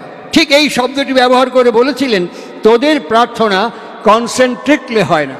আর এই কনসেন্ট্রিকলি যে হয় না, এটার জন্য আজকে ঠাকুর অনুকূল চন্দ্রের কথা প্রমাণ সহ, আজকে ঠাকুর অনুকূল চন্দ্রের কথা বিজ্ঞানের সমর্থন সহ, আজকে ঠাকুর অনুকূল চন্দ্রের কথা বর্তমান বিশ্বের লেটেস্ট আল্ট্রা জার্নাল সহ আজকে আমাদের মার্গ উন্মোচন প্রয়োজন। শ্রী শ্রী ঠাকুর অনুকূল চন্দ্র তখন দেওঘর থেকে 42 মাইল দূরে দুমকায়, বাড়িটার নাম হচ্ছে মুখার্জি পার্ক, তিনি সেখানে আছেন। সেখানে দুমকা কোর্টের বিশিষ্ট বরেণ্য ব্যবহারজীবী যারা, তারা ঠাকুরকে ঘিরে আছেন। অল অফ দ্য সাডেন ওই আমাদের প্রফুল্ল কুমার দাসদা শ্রী শ্রী ঠাকুরকে জিজ্ঞেস করছেন, ঠাকুর এই যে আমার বাবার শরীর থেকে আমি আমার মার শরীরে গেছি, তা আমি তো এসছি থ্রু স্পার্ম, তা আমার জন্মানোর সঙ্গে অসংখ্য স্পার্ম ছিল যা মার ওভারসাথে গিয়ে মিলিত হওয়ার জন্য ছুটেছে। আচ্ছা ঠাকুর, এই প্রত্যেকটা স্পার্ম কি সেম চার্জ, সেম ইন্টারেস্ট? প্রত্যেকটা স্পার্মের ইন্টারেস্ট এবং চার্জ মানে ভর এবং ওজন এ কি সেম? আমি আশ্চর্য হয়ে যাই যে কথা, যে বিষয় দীর্ঘদিন গবেষণাগারে বিভিন্ন যান্ত্রিক প্রাযুক্তিক প্রাচুর্যের মধ্য দিয়ে অন্বেষক, গবেষক, বিজ্ঞানীবৃন্দ আমাদের কাছে উন্মোচন করছেন। মুখার্জি পার্কে দুমকায় আকাশের নিচে মাটির ওপরে বসে তিনি গল্প করতে করতে তিনি একেবারে টুইঙ্কেল অফ অ্যান আই মুহূর্তের মধ্যে উত্তর দিয়ে বলছেন না। Prafulla Kumar Das MA pass. প্রফুল্ল কুমার দাসের বন্ধুকে জানেন? শ্রী রামকৃষ্ণ মঠ মিশনের এই গোলপার্কের কালচারাল অ্যাসোসিয়েশন আছে, কালচারাল ইনস্টিটিউশন আছে, রামকৃষ্ণ মঠ মিশন, তার যিনি সভাপতি সম্পাদক ছিলেন স্বামী লোকেশ্বরানন্দজি মহারাজ। প্রফুল্ল কুমার দাসের বন্ধুকে জানেন? আমাদের ভারতবর্ষের অন্যতম নোবেল লরিয়েট ডক্টর অমর্ত্য সেনের মা অমিতা সেন। প্রফুল্ল দাসের বন্ধুকে জানেন? প্রফুল্ল দাসের বন্ধু হচ্ছে ভারতবর্ষের অন্যতম অর্থনীতিবিদ অম্লান দত্ত এবং ভবতোষ দত্ত। কোন পেরিফেরিতে মেলামেশা ঘোরাফেরা! আমি প্রফুল্ল কুমার দাসকে শান্তিনিকেতনের বিশ্বভারতীতে বহুবার দেখেছি, অনায়াস যাতায়াত যে কোনো জায়গায়, উপাচার্য থেকে করণিক পর্যন্ত। এই এমনতর প্রফুল্ল কুমার দাসের এত আহরণ, এত অর্জন নিয়ে তিনি বিস্মিত হয়ে অনুকূল চন্দ্রের দিকে তাকিয়ে আছেন। ঠাকুর প্রত্যয়ের সাথে বলছেন না, প্রত্যেকটা স্পার্ম আলাদা আলাদা, প্রত্যেকটা স্পার্মের চার্জ আলাদা, প্রত্যেকটা স্পার্মের ইন্টারেস্ট আলাদা, প্রত্যেকটা স্পার্মের গ্রহণ এবং অর্জন ক্ষমতা আলাদা। ঠিক সাইমালটেনিয়াসলি ওভার ভেতরে মায়ের শরীরে, আমার মায়ের শরীরে ওভার ভেতরে যার সাথে যার সিমিলারিটি হচ্ছে সে তাকে অ্যাকসেপ্ট এবং অ্যাপ্রিসিয়েট করে নিচ্ছে। এই হচ্ছে আমার আমার আমার পৃথিবীতে আগমন, অবতরণ এবং এই পদার্পণের প্রথম সিঁড়ি। আমি এইভাবে পৃথিবীতে নেমে এসেছি, এইভাবে আমার বাবা আমার মার ভেতর থেকে আমি এইভাবে পৃথিবীতে নেমে এসেছি। How can you expect from Pralay Majumdar? অসংখ্য ত্রুটি, অসংখ্য ভুল, অসংখ্য ফাঁক, অসংখ্য গলদ আমার ভেতরে নিয়ে আমার বাবা সে সময় জানতেন না what is the science, what is the significant of marriage. আমার বাবা গোবর মজুমদার জানতেন না what is the necessity of marriage. আমার মা রেবা মজুমদার জানতেন না what is the significant, what is the necessity of eugenic. প্রজনন কাকে বলে, বিবাহ কাকে বলে, এটি আমার বাবা এবং আমার মা জানতেন না। আমার গুরুদেব শ্রী শ্রী ঠাকুর অনুকূল চন্দ্রের সান্নিধ্যে থেকে শুনছি একটা জীবন জন্মগ্রহণ করে তার জন্মের 20 বছর আগে থেকে। কিভাবে, কেমন করে আসে, কিভাবে জন্মগ্রহণ করে, ছোট্ট একটি বাণীর মধ্যে তিনি বলছেন, অভ্যাস ব্যবহার যেমনতর, অভ্যাস ব্যবহার যেমনতর। বায়োল্যাটারাল বলছেন, একটা বলছেন শিক্ষাও জানিস তেমনতর, আর একটা দিকে বলছেন সন্তানও পাবি তেমনতর। তাহলে আমি প্রলয় মজুমদার, আমি বাবা হচ্ছি, আমি প্রলয় মজুমদার, আমি বাবা হচ্ছি, আমার মিসেস মা হচ্ছে আমার দীর্ঘদিনের ক্রোনোলজিক্যাল হ্যাবিট, আমার দীর্ঘদিনের ক্রমবাহিক চরিত্র, ব্যবহার, আচরণ, অভ্যাস, বাক্য, কর্ম, আচরণ, চরিত্র। এবং আমার স্ত্রীর যে বাক্য, ব্যবহার, আচরণ, চরিত্র যখন অ্যাসিমিলেট করছে, যখন কেউ জন্মালো সে যদি দুষ্কৃতকারী হয় আপনি কাকে দোষ দেবেন? সে যদি লফঙ্গাল, লুচ্চা, বদমাশ হয় কাকে দোষ দেবেন?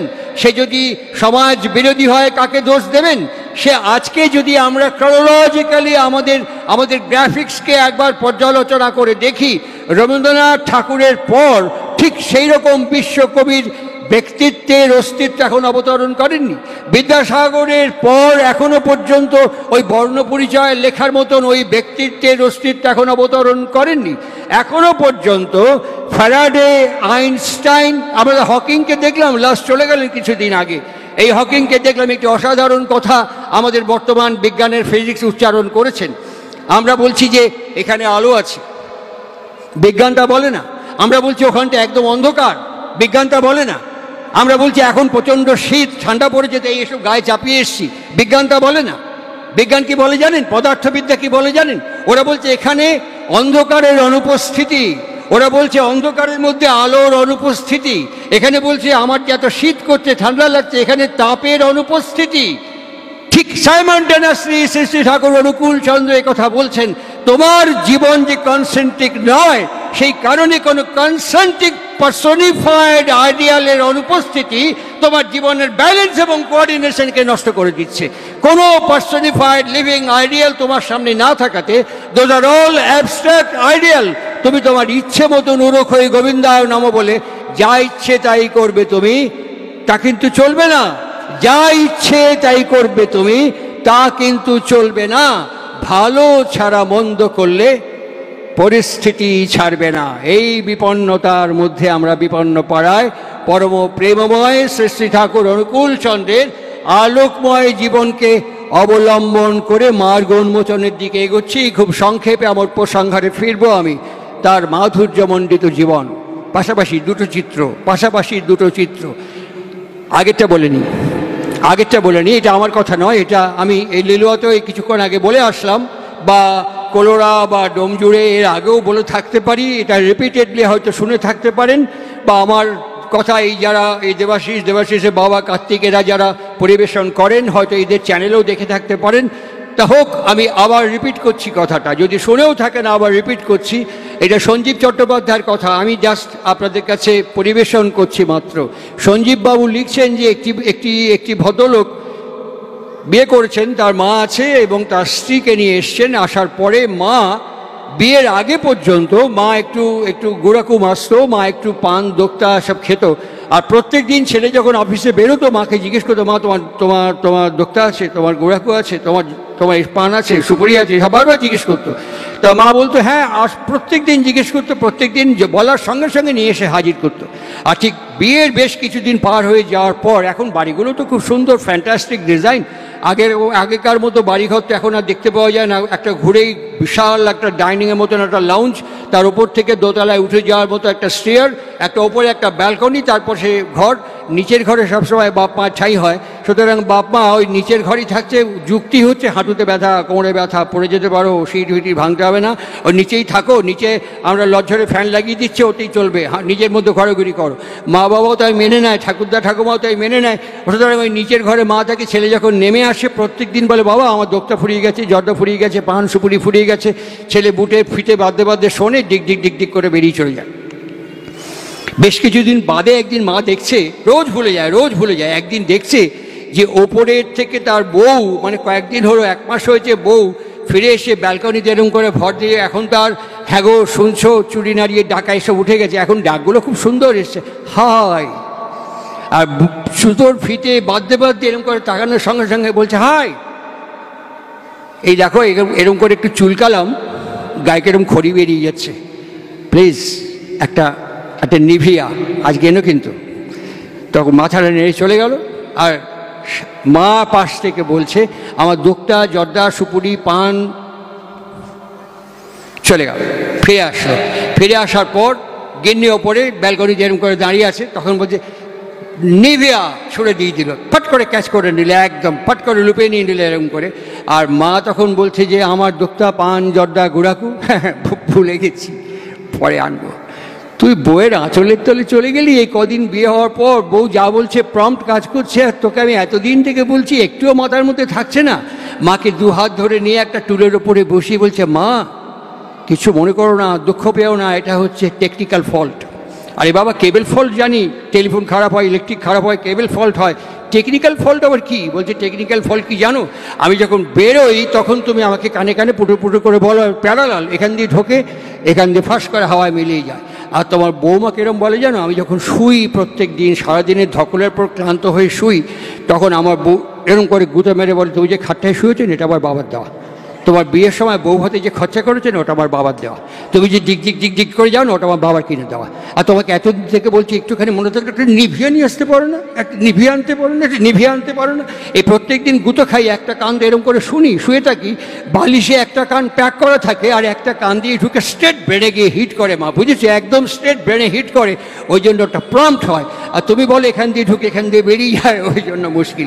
এই বিপন্নতার মধ্যে সম্পন্নতার রূপরেখা যদি আমার কাছে না থাকে, তাহলে পরে আমার কনসেন্ট্রিক অ্যাটিটিউড এবং কনসেন্ট্রিক অ্যাক্সেলারেশন কেমন করে হতে পারে সেটা আমি ঠিক ভালো করে বুঝতে পারবো না। ঠিক যার আলোকময় জীবনকে নিয়ে, যার জীবনকে নিয়ে আমরা আজকে এই উৎসবে অংশগ্রহণ করেছি, তিনি তখন খুব সম্পন্ন ছিলেন না, অত্যন্ত বিপন্নতার মধ্যে তার ভাই বোন মা এদেরকে নিয়ে তিনি সংসার উদযাপন করছেন।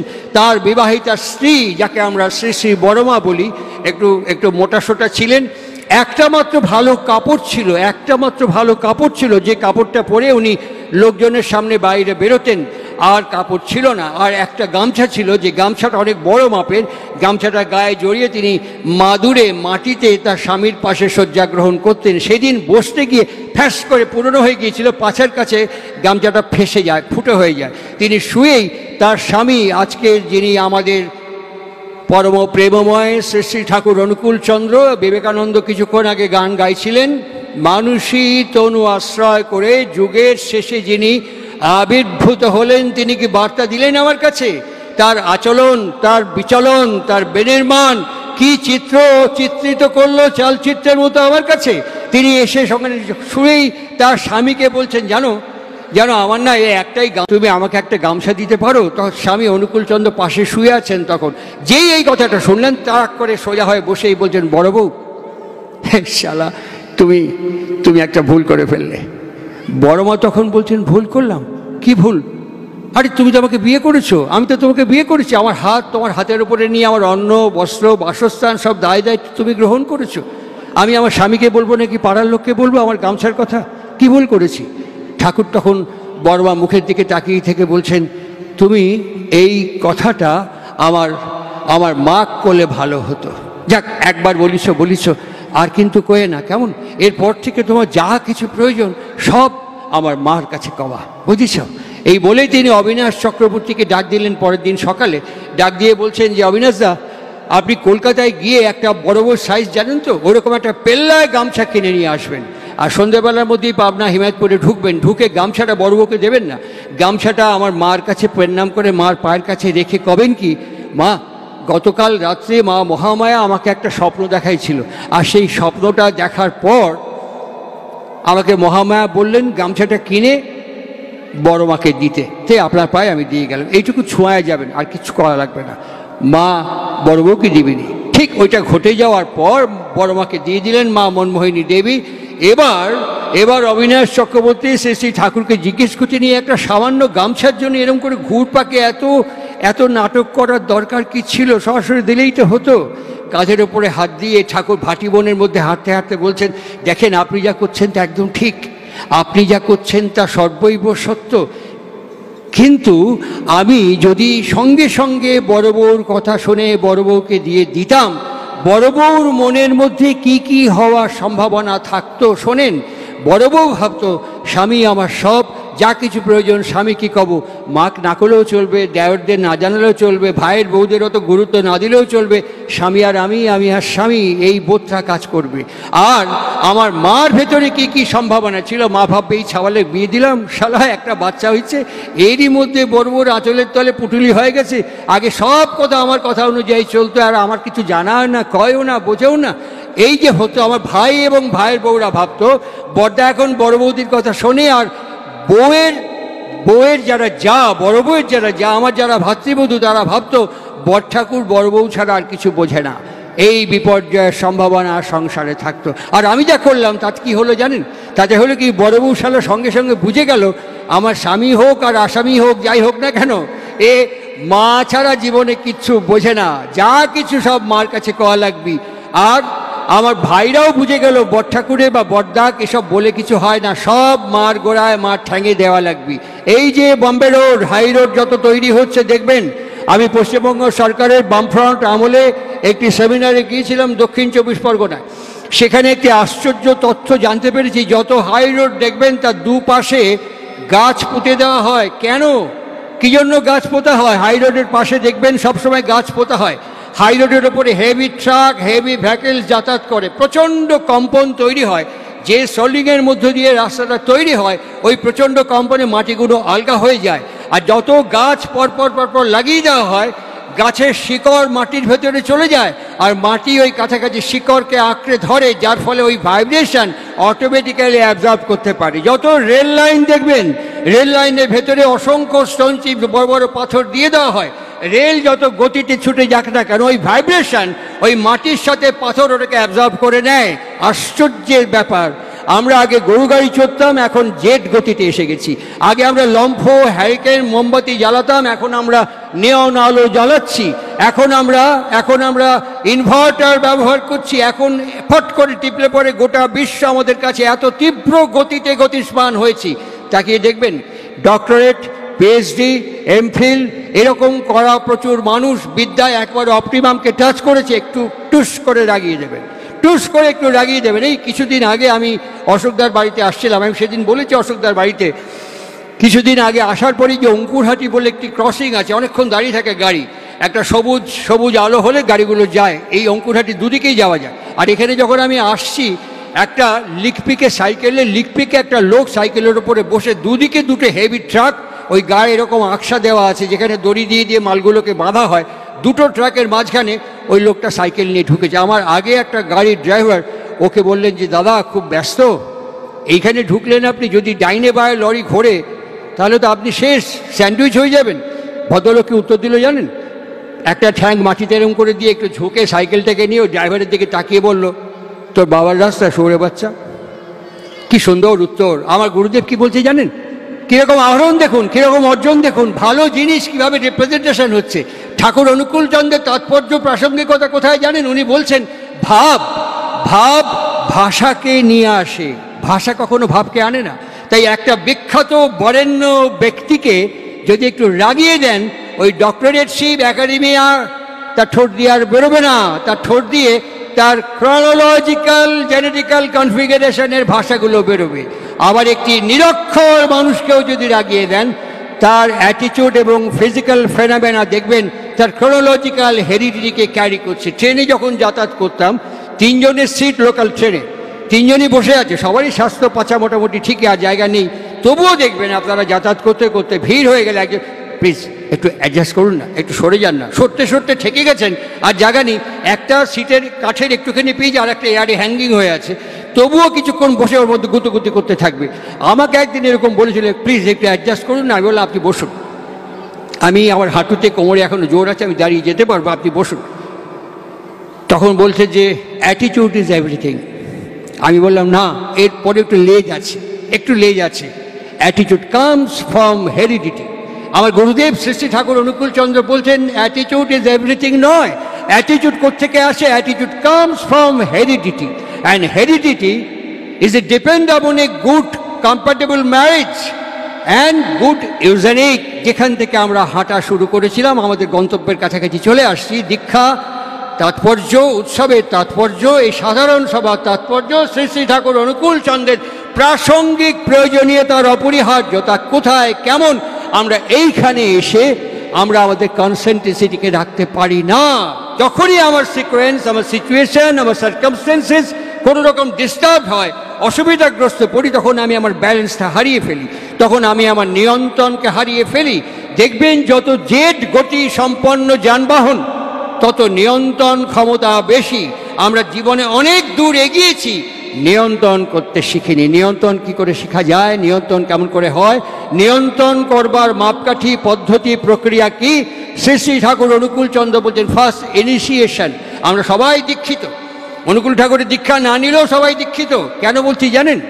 দীক্ষা কথাটা আপনারা ডিকশনারি দেখবেন, দয় দীর্ঘই ক্ষীয় হসন্ত। দিক মানে হচ্ছে ইন্ট্রোডিউস করা, দিক মানে হচ্ছে ইম্পোর্ট করা, দিক মানে হচ্ছে ডেমনস্ট্রেট করা। আমার ছেলে যখন এইটুকু হলো, তখন আমরা প্লে স্কুলে দিয়ে দিলাম, কিন্ডারে দিয়ে দিলাম, ছোট্ট অবস্থায় দিয়ে দিলাম। কেন? ওই মুখস্থ করার জন্য, অভ্যাস ঠিক করার জন্য, হ্যাবিট ঠিক করার জন্য, বিহেভিয়ার ঠিক করার জন্য ওই দীক্ষা দিয়ে দিলাম স্কুলের ভেতরে দিয়ে। তাই জন্য বলা হয় শিক্ষক একজন আচার্য, শিক্ষকও একজন আচার্য বলে দেওয়া হয়, আমরা পাঠিয়ে দিলাম তার কাছে। কিন্তু বিং এ প্যারেন্টস, বাবা হিসেবে, মা হিসেবে, আমি কিন্তু একদিনের জন্যও বললাম না আমার পরিবারে, এই বাবাকে প্রণাম করো, এই তোমার মাকে প্রণাম করো। যেই খালি হাতে প্রণাম করতে যাচ্ছে, না না খালি হাতে করছো কেন? তাহলে তোমার যদি পেন দরকার হয় আমাকে বলো, তোমার যদি খাতা কাগজ বই দরকার হয় মাকে বলো, তোমার খিদে পেলে মাকে বলো, তোমার ঘুম পেলে মাকে বলো, তোমার শরীর খারাপ হলে মাকে বলো। এটা বলে কে? তোমার ব্রেন। এটা বলে কে? রিপ্রেজেন্ট করে কে? তোমার ব্রেন। তো তোমার ব্রেনকে সেম অ্যানালজিতে বিজনেস দাও। মাকে আমি কি দিতে পারি? বাবাকে আমি কি দিতে পারি? ব্রেনকে বিজনেস দাও, আমি মাকে বাবাকে কি দিতে পারি? ঠাকুর অনুকূল ঠাকুর অনেক দূর। অ্যাট ফার্স্ট আমার বাবা আর আমার মা। ফিরবো একটু সমন্বয়াচার্য অবতার বরিষ্ঠ শ্রী শ্রী রামকৃষ্ণের শ্রী চরণ প্রান্তে। তিনি সেজবাবু মথুরা মোহন বিশ্বাসকে বলছেন, জানো গো সেজবাবু, জানো গো সেজবাবু, আসলে আমার মা একটা লোককে দেখিয়ে বলে দিলে, এ হলো গে তোর বাপ। একটা দামড়া ছেলেকে দেখিয়ে বললে, এ হলো গে তোর দাদা। একটা ঢিঙ্গি মেয়েকে দেখিয়ে বললো, এ হলো গে তোর দিদি। শালা আজম্ম লোকটাকে বাপ, ওটাকে দাদা, আর এটাকে দিদি বলে মেনে এলুম। কেন জানো? মা বলেছে। মা এ আমার সবচেয়ে কাছে, এ আমার সবচেয়ে নিজের, আমি সব কিছু বলতে পারি। তাই গিরিশচন্দ্র যখন শ্রীরামকৃষ্ণকে তার বাড়ি থেকে হাত ধরে টেনে তুলে ধাক্কা দিয়ে বলল, বাকিটা দক্ষিণেশ্বরে গিয়ে খাও, সেই রাতেই সমন্বয়াচার্য অবতার বরিষ্ঠায় অবতরণ করে বললেন, কাঁদছিস কেন? এত রাতেও তুই ঘুমোসনি? সেদিন গিরিশচন্দ্র চিৎকার করে বলে উঠেছিল, এত রাতে তুমি আমার ঘরে কেন ঠাকুর? সেদিন শ্রীরামকৃষ্ণ বলেছিলেন, তুই যে আমায় ডেকেছিলি, আমি তোমায় ডাকলাম। কখন ডাকলাম? এই যে কিছুক্ষণ আগে বালিশে মাথা গুজে কে বলছিল শান্তিপুর ডুবু ডুবু নদে ভেসে যায়? কে বলছিল তুমি আপনার চেয়ে হও আপনার? এই কথাগুলো কে বলছিল, কে লিখছিল বল? কে লিখছিল জুড়াইতে চাই তবু না জুড়াই? এই কথাগুলো কে বলছিল? আমি লিখেছি। ঠাকুর তুমি জানলে কি করে? মৃগনাভির গন্ধকে লুকোনো যায় না, মৃগনাভির গন্ধ লুকোনো যায় না। যখনই আমি কনসেন্ট্রিক হব তা সিঁড়ি কোথায়, তা সিঁড়ি কোথায়, কনসেন্ট্রিক হওয়ার সিঁড়ি কোথায়? আমার গুরুদেব শ্রী শ্রী ঠাকুর অনুকূল চন্দ্র বলছেন, আমি তোমার অনেক দূরে। আগে মা এবং বাবা যাদের দৌলতে জীবন পেয়েছো, আগে বাবা এবং মা যাদের দৌলতে জীবন পেয়েছো, আগে বাবা এবং মা তাদের প্রতি শ্রদ্ধা সমন্বিত অ্যাক্টিভ অ্যাক্সেলারেন্ট যখন তোমার ভেতরে হবে, তখন ধীরে ধীরে পরের পর্দা মার্গ উন্মোচন হবে। এটা তোমাকে শেখাচ্ছে কে? এই আর্য শাস্ত্র আমাদেরকে শিখিয়েছেন মাতৃদেব ভাবা, তারপরে শিখিয়েছেন পিতৃদেব ভাব। এটাই শেষ নয়, তারপরে বলছেন আচার্য দেব ভাব। এই আচার্যের কথা একটু বলতেই হয়। এখন আমি কিছুক্ষণ আগে লিলুয়া থেকে ফিরলাম, ওখানে আমাকে একজন প্রশ্ন করলেন, আরে আপনি সৎসঙ্গের আচার্য ঠাকুর অনুকূল চন্দ্রকে বলছেন, আমরা দেখলাম যে এখানে মন্দিরে আরও অনেক আচার্য আছে। আমার কোনো অসুবিধে নেই, কোনো অসুবিধে নেই। আমাকে যিনি প্রথম অবাক্য শিখেছেন তিনি আচার্য, বিশ্ববিদ্যালয়ে গেলে উপাচার্য, রাজ্যপাল, বিশ্ববিদ্যালয়ের আচার্য, অনেক আচার্য আছে। আচার্যের গল্প আপনাকে বলি। একটি পথিক, পণ্ডিত পথিক, তিনি একটি গ্রামে যজমান কার্যে গিয়েছিলেন। যজমান কার্য থেকে যখন ফিরছেন, জল তেষ্টায় ছাতি ফেটে যাচ্ছে, একটা রাখাল বটগাছতলায় শুয়ে আছে। তখন বলছে, হ্যাঁ গো, এতটা পথ আরও পাড়ি দেবো, বলি এখানে কোনো গৃহস্থ বাড়ি নেই, একটু জল খেতে পারি? বলছে, এই সামনের বাড়িতে চলে যান, সামনের বাড়িতে যান। আপনি কী করেন? বলে, আমি পণ্ডিত। বলে, বাবা, আমাদের গ্রামে তো লেখাপড়া কেউ জানে না, পণ্ডিত এই প্রথম দেখলাম। আপনি যান, খুব যত্ন করে আপনাকে জল খাওয়াবে। ও গিয়ে দরজা নেওয়ার সঙ্গে সঙ্গে বলছে, কে কোত্থেকে আসছেন? বলে, আমি এই গিয়েছিলাম এখানে, আমি পণ্ডিতই করি, একটু জল খাবো। বলছে, পণ্ডিত? এই জীবনে কখনো পণ্ডিত দেখিনি আমরা। আচ্ছা বলুন তো, দশরথের বাবার নাম কি? বলে, বলতে পারবো না। তার বাবার নাম কি? বলে, বলতে পারবো না। বলে, জল হবে না, আসুন। এই কিসের পণ্ডিত? বলে, দরজাটা বন্ধ করে দিয়েছে। পণ্ডিত ফিরে এসছে সেই বট গাছতলায়। আবার রাখাল জিজ্ঞেস করে, জল খেয়েছেন? বলো, না না, খালি বাপের নাম জিজ্ঞেস করছে, খালি বাপের নাম জিজ্ঞেস করছে, আমি তো অত জানি না। তখন বলে, আমাকে নিয়ে চলুন, আমার সঙ্গে চলুন। গিয়ে আবার ধাক্কা দিয়েছে, সে ভদ্রলোক বেরিয়ে এসছে। বলছে, ওকে যে সব প্রশ্ন করছেন আমাকে করুন। বলছে, দশরথের বাবার নাম কি? বলে, 11 রথ। বলে, তার বাবার নাম কি? বলে, 12 রথ। তুই বেটা যত বাপের নাম জিজ্ঞেস করবি, একটা করে রথ তোর সঙ্গে সঙ্গে যোগ করে দিয়ে চলে যাব। এরকম আচার্যের অভাব কোথাও খুঁজে পাওয়া যাবে না। শ্রী শ্রী ঠাকুর অনুকূল চন্দ্র এত তাৎপর্যপূর্ণ অস্তিত্বের ব্যক্তিত্বের বিগ্রহ, তিনি আমাদের কাছে স্পষ্ট ভাষায় বললেন, ইষ্ট গুরু পুরুষোত্তম, প্রতীক গুরু বংশধর, রেত শরীরে সুপ্ত থেকে জ্যান্ত তিনি নিরন্তর। আমি আগেই বলেছি, কোর্ট কখনো আপনার আমার কথা শুনবে না, প্রমাণ চায়। বিজ্ঞানী কখনো আমার আপনার কথা শুনবে না, ওরা প্রমাণ চায়, বিজ্ঞান সিদ্ধ প্রমাণ চায়। তাই শ্রী শ্রী ঠাকুর অনুকূল চন্দ্র তার এই লীলা মাধুর্যের মধ্যে তিনি প্রত্যেকটি শব্দকে প্রয়োগ করেছেন, ব্যবহার করেছেন, এবং অভিধান এবং বাণী গ্রন্থ রেখে তিনি পরপর দিয়ে গেছেন। বইটির নাম হচ্ছে বাগর্থ দীপিকা, দেবীপ্রসাদ মুখোপাধ্যায়ের লেখা। সৎসঙ্গ পাবলিশিং হাউসে পাবেন।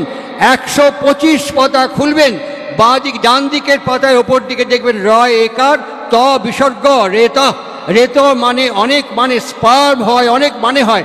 আরেকটি সিগনিফিক্যান্ট ওয়ার্ড, আরেকটি মিনিং আছে, তার মধ্যে আছে শব্দ, রণন, ঝঙ্কার এবং কম্পন এবং স্পন্দন। আমরা এখানে একটু পরেই প্রেয়ার করব। মৎস্য, কুর্ম, কোল, নৃসিংহ, এই যে বললাম, মৎস্য ডিম পেড়েছে, কুর্ম ডিম পেড়েছে, এই মৎস্য, কুর্ম, কোল বাচ্চা দিয়েছে, বরাহ বাচ্চা দিয়েছে। আমরা কিন্তু এখনো এখানে বসে থেকে মাছের ডিম ফুটিয়ে তার উপাসনা করি না। আমরা কিন্তু এখনো কচ্ছপের ডিম ফুটিয়ে উপাসনা করি না। আমরা কিন্তু বরাহ নন্দ দিয়ে জয়ধ্বনি জিন্দাবাদ এবং যুগ যুগ জিয়ে বলে আমরা এখনো চলি না। এই যে ইভ্যালিউশন আমরা মেনে নিয়েছি, এই ইভ্যালিউশনকে মানতে মানতে ক্লাস 1 থেকে ডক্টরেট পর্যন্ত, অপটিমাম পর্যন্ত টোটাল ক্রোনোলজিক্যাল ইভ্যালিউশনকে আমরা মেনে নিয়েছি। আগে যখন আমাদের জ্বর জারি হতো গ্রামে, মিক্সচার আর পুড়িয়ার ডাক্তার দিয়ে দিতেন। তারপরে আসলো penicillin, terramycin, subamycin, those are all high antibiotic. এখন যে কোনো ডক্টরকে কি জিজ্ঞাসা করুন, সুবামাইসিন, টেরামাইসিন, পেনিসিলিন দেবেন, ওরা একদম ওসব অনেক আগের কথা, ওসব বাদ দিন। এখন নতুন অ্যান্টিবায়োটিক, পাওয়ারফুল মাল্টিপল অ্যান্টিবায়োটিক এসছে। সময়, ব্যাকটেরিয়া, প্যারাসাইট স্ট্রং হয়ে গেছে, অ্যান্টিবায়োটিকও স্ট্রং হয়েছে। তাই বর্তমান যুগ পুরুষোত্তমের অবতরণ এবং আবির্ভাবের প্রয়োজন হচ্ছে স্ট্রং নাম, যে স্পন্দন, যে কম্পন আমাকে এখান থেকে ওখানে কনভার্ট করতে পারে। আমার শেষ পর্বের উপসংহার কথা, যেই সত্যানুসরণ বইটা আবার পড়বে প্রার্থনার পরে, আমি তখন রওনা হয়ে যাব সোদপুরের পথে। যখনই পড়বে দেখবেন ওর মধ্যে একটা লাইন আছে, বইটা খুলে দেখবেন, যে বইটা উনি নিজে হাতে লিখেছেন, একটাই বইটার নাম সত্যানুসরণ, আর একটা লাইন তিনি নিজে হাতে লিখেছেন। বইটার বয়স 100 বছর অতিক্রান্ত, 1316 সালে বইটা প্রথম লিখেছেন, 1316 সালে সত্যানুসরণ বইটা লিখেছেন, আর এটা 1430-এর কাছাকাছি চলছি আমরা, 1430। সুতরাং এই 100 বছর অতিক্রান্ত এই বইটির বয়স। তার মধ্যে একটা লাইন আছে, লাইনটা কি জানেন? সুখ এক রকমের ভাব, দুঃখ এক রকমের ভাব। আমি এইমাত্র জাস্ট নাও লিলুয়াতে বলে এখানে আসছি, দুঃখ এক রকমের ভাব। তারপরে বড় সাংঘাতিক কথা লিখেছেন, তাকে নাকি ইচ্ছে করলে কি করা যায়, কি করা যায়? তাড়িয়ে দেওয়া যায়। আমি আপনাকে ছাসি একটা চড় মারছি এক্ষুনি এখান থেকে, আমার সামনে আসুন, এই লাঠি দিয়ে পিঠের উপরে একটা ডাস করে বাড়ি মারছি, আপনার দুঃখ হবে, ব্যথা হবে, তাড়িয়ে দিয়ে আমাকে দেখান। কোর্টে বলুন, কোর্ট এটা মানবে না। কোনো সায়েন্টিস্টকে বলুন, কোনো ডক্টরকে বলুন, কেউ মানবে না। তাহলে ইনি অনুকূল চন্দ্র, শ্রী শ্রী ঠাকুর পরম প্রেমময় পুরুষোত্তম, তিনি মানুষই তনুকে আশ্রয় করে এমন একটা ওয়ার্ড নিজে হাতে লিখে গেলেন যা বিজ্ঞান স্বীকার করে না, যা বিজ্ঞান বিশ্বাস করে না, যা আজকে প্রামাণ্য নয়। এ কথা আমাদের কাছে আসতে পারে। আমি একটা বলে যাচ্ছি, এরকম ক্রোনোলজিক্যালি প্রত্যেকটি টার্ম, কন্ডিশন এবং ওয়ার্ড একইভাবে সত্য। দিনের আলোর মতো, সূর্যের তাপের মতো, জলের প্রবাহ শীতলতার মতন, এরকম একইভাবে আকাশের মতো, মাটির মতো সত্য তার প্রত্যেকটি কথা। তিনি বলছেন তাকে ইচ্ছে করলে তাড়িয়ে দেওয়া যায়।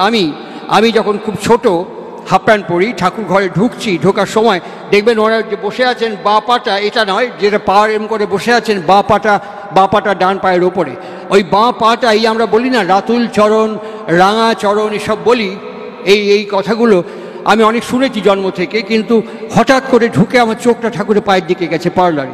আমি বাঁ দিকের দরজা দিয়ে ঢুকেছি, দেখি ঠাকুরের পাটা এরকম করা আছে, আমার চোখটা আটকে গেছে। আমার যেন মনে হচ্ছে এরকম শরীর, এরকম পা আমি আমার জীবনে কখনো দেখিনি। আমার খুব ইচ্ছে হচ্ছে আমি একটু হাত দিয়ে পাটা দেখি। ভয় হচ্ছে ভেতরে, ভীষণ ভয় হচ্ছে। কি ভয় হচ্ছে? ভয় হচ্ছে যে যদি ধমক দেয়, যদি বকা দেয়, তাহলে তো মুশকিল। আবার দেখি যে আমার মাথার ওপর দিয়ে উনি তাকিয়ে আছেন, আমার মাথার ওপর দিয়ে ওদিকে তাকিয়ে আছেন, আমার দিকে দৃষ্টি নেই, হরাইজনের দিকে দৃষ্টি। আমি সাহসে গুটি গুটি ভর করে চৌকির কাছে এগিয়ে গিয়ে আমার এই ডান হাতের এই আঙুলের এই কর্ডটা দিয়ে একটু চাপ দিয়েছি বাঁ পায়ের ঠিক মাঝখানটা, এরকম করে চাপ দিয়েছি। চাপ দেওয়ার সঙ্গে সঙ্গে একটা কর্ড পায়ের মধ্যে ঢুকে গেছে। আমার কৌতূহল শেষ। আরেকটি কথা, যখন 1 কি 1.5 হাত কি 2 হাত চৌকিটার কাছাকাছি আমি গেছি, অ্যাটমসফিয়ারিক চেঞ্জ আমি ফিল করছি, একটা ইলেকট্রিক্যাল ভাইব্রেশন আমি ফিল করছি, একটা ভাইব্রেশনাল চেঞ্জ ফিল করছি, অরবিটাল চেঞ্জ ফিল করছি। এবং যখন টাচ করেছি তখন একটা শিহরণ, পা থেকে মাথা পর্যন্ত একটা অভূতপূর্ব শিহরণ আমি ফিল করেছি। আমার কৌতূহল শেষ, আমি ব্যাক করছি। ঠাকুর হঠাৎ আমার দিকে ঘুরে, এই রে এবার বোধহয় ধমক দেবে, বকবে। আমি তাকিয়েছি ভয় আমার দিকে তাকিয়ে তিনি আর একটা পা আগিয়ে দিয়ে বলছেন, তুই শালা আমার এক ঠ্যাঙে হাত দিলি, আর এক ঠ্যাঙে হাত দিলি না, আর এক ঠ্যাঙে হাত দে, তা না হলে শালা এই ঠ্যাঙে তো গোদ হবি নি। আমি এই দুটো হাত দিয়ে দুটো পা কিছুক্ষণ দলাই মালাই করে, অনেক ভক্তজন দাঁড়িয়ে দৃশ্যটা দেখেছেন। আমি যখন বাইরে গেছি, আমাকে এদিকে বাচ্চা তো এগিয়ে গেছি, আমার হাতটা নিয়ে গায়ে, মাথায়, বুকে, শরীরে সব জায়গায় বোলাচ্ছে, দুটো হাত এরকম জাতার মতো ঘুরছে, বুঝলেন। আমি ভাবছি আরে শালা আমার হাতে যদি এত দামি হয়ে থাকে, আমার নিজের মাথায় এখন আমার নিজের হাত গেল না, ফট করে ছাড়িয়ে নিয়ে নিজের মাথায় কয়েকবার ঘষতে শুরু করলাম। ঠাকুর ওখান থেকে দেখে হাসতে এই শালা পাগল কোনেকার, শালা ডাকাতে কারবার। সেদিন আমি মনে করেছিলাম আমার মতো সৌভাগ্যবান, আমার মতো ভাগ্যবান, আমার মতন সুকৃতিবান মানুষ নেই। কোনো দুঃখ, ব্যথা, যন্ত্রণা, কষ্ট আমার ত্রিসীমানায় আসতে পারবে না।